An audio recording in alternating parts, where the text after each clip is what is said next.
Welcome to The Explainer. I'm so incredibly glad you're joining me today because we are exploring a truly fascinating intersection of neuroscience, linguistics, and psychology.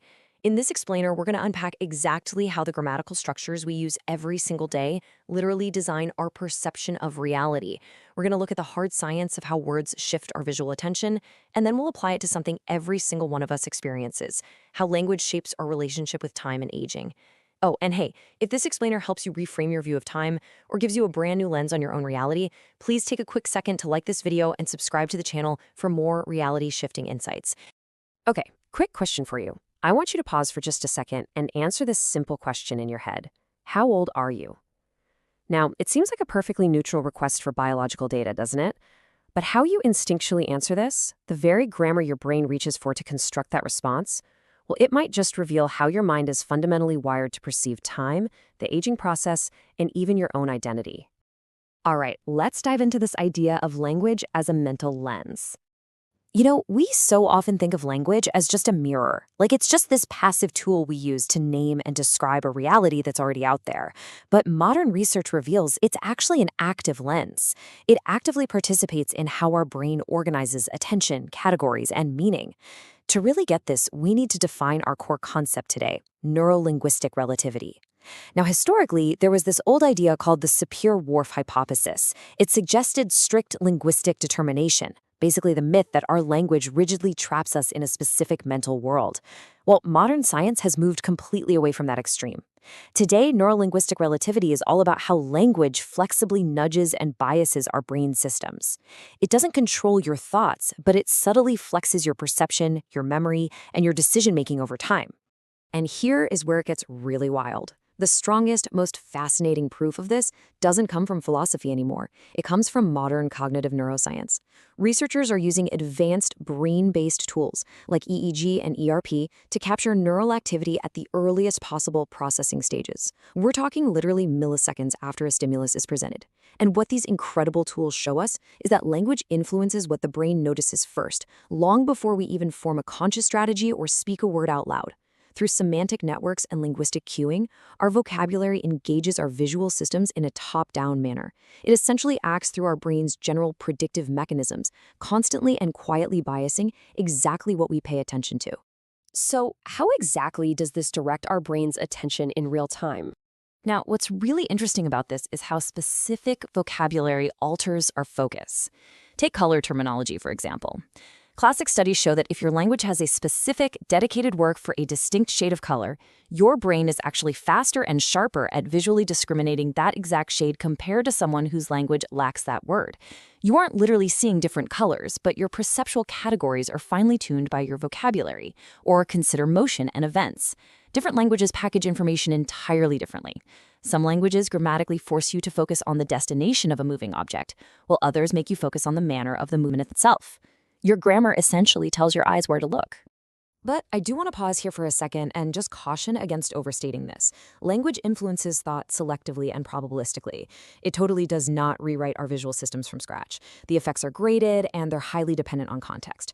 However, repeated exposure to your native grammar over decades, that creates long-term perceptual habits. You essentially get used to noticing the world in the way your language asks you to. Now let's look at how all of this applies to the grammar of aging. Let's pivot to a highly relatable, cross-cultural application of this science. We are going to look at how different languages grammatically package the completely universal human experience of getting older. Let's compare English and Italian. In English, when we state our age, we say, "I am 30." We fuse the number directly with our state of being. And sure, it sounds completely neutral to us, but psychologically, it treats age as a fixed label attached to our identity. You literally are the age. Now look at the Italian concept. In Italian, you say, "Ho 30 anni," which translates literally to, "I have 30 years." Suddenly, age isn't something you are, it is a possession. It's an accumulation of lived experience. You lovingly carry those years with you. And this brilliantly illustrates the exact same thing in Spanish too. The English question is, "How old are you?" which zeroes in on the state of being old.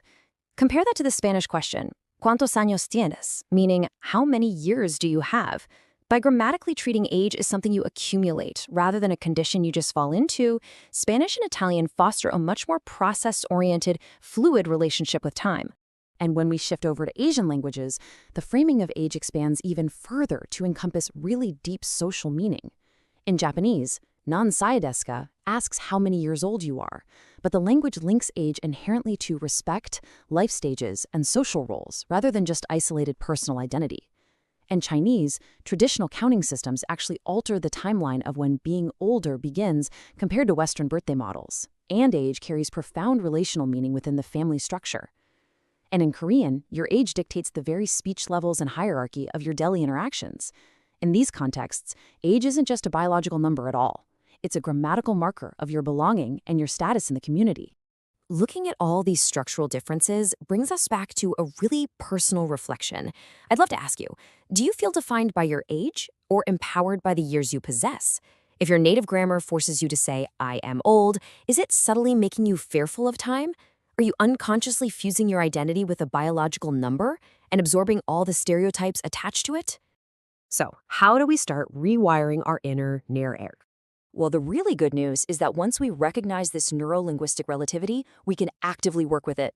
Let's explore how coaches and psychologists use these very principles to help people completely reframe their reality and their relationship with time.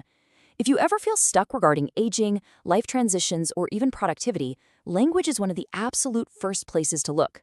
Here are 3 coaching reflections you can practice right now. Step 1. Ask yourself if you speak about age as a limitation or as a resource. Step 2.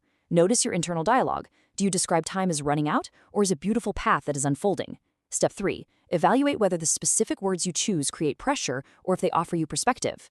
You might just find that you're stuck in a limiting, language-induced identity rather than bound by reality itself. So the crucial point is that you can choose to soften your internal grammar.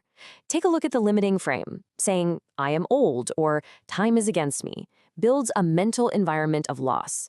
But if we adopt an expansive frame, borrowing from the wisdom of those other grammatical structures, we can say, I have lived many years, or time is part of my development. Changing just those few words naturally opens the door to resilience, a true sense of inner authority, and continued growth. It is so incredibly important to remember that aging is not only biological, it is deeply psychological. Choosing expansive words isn't just toxic positivity, I promise. It's an active, evidence-based exercise in cognitive design. By purposefully changing your vocabulary, you are giving your mind a significantly healthier, more flexible framework to process the passage of time. I want to leave you with this really powerful thought as we wrap up our explainer today. Different languages don't just name time, they shape our emotional relationship with it. Every single word you choose helps construct the mental story of your life. And that story matters deeply because the way we talk about time becomes the way we live inside it. So what specific words will you choose tomorrow to redesign the reality of your future? Thank you so much for joining me on The Explainer.